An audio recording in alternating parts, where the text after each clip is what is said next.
জনাব স্পিকার, বাংলাদেশের গণতন্ত্রের ইতিহাসে 2024 সালের জুলাই আগস্ট মাসে ছাত্র জনতার গণ অভ্যুত্থান একটি গুরুত্বপূর্ণ ঘটনা।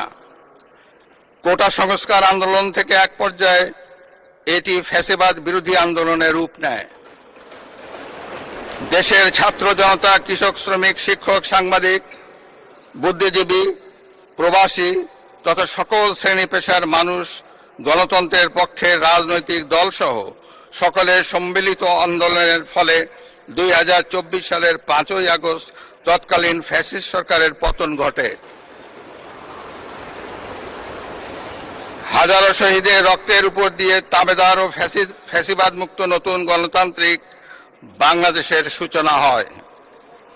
আমি 2024 সালের জুলাই আগস্ট ছাত্র জনতার গণ অভ্যুত্থানে শহীদ ও আহতদের এবং দীর্ঘ 1.5 দশকের ফ্যাসিবাদী শাসন আমলে গুম, খুন, বিচার বহির্ভূত হত্যাকাণ্ড এবং ফ্যাসিবাদ বিরোধী আন্দোলনে নির্যাতন ও নিপীড়নের শিকার সাধারণ মানুষ ও রাজনৈতিক দলের সদস্যবৃন্দকে কৃতজ্ঞতার সঙ্গে স্মরণ করছি,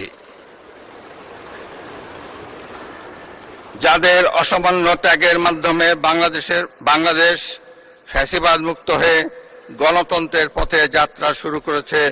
সকলকে জানাই আমার আন্তরিক শ্রদ্ধা। 2024 সালের গণ অভ্যুত্থানে সহস্রাধিক মানুষ শহীদ হয়েছেন।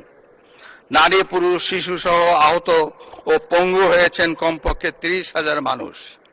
5 শতাধিক মানুষ চোখ হারিয়ে অন্ধত্ব বরণ করেছেন। 1971 সালের স্বাধীনতা অর্জনের যুদ্ধ, 2024 সালের দেশ এবং জনগণের স্বাধীনতা রক্ষার যুদ্ধ সহ এ যাবৎকাল দেশের ইতিহাসের সকল গণতান্ত্রিক আন্দোলনের শহীদদের আকাঙ্ক্ষিত বাংলাদেশ প্রতিষ্ঠার লক্ষ্যে সরকার কার্যক্রম অব্যাহত রেখেছে।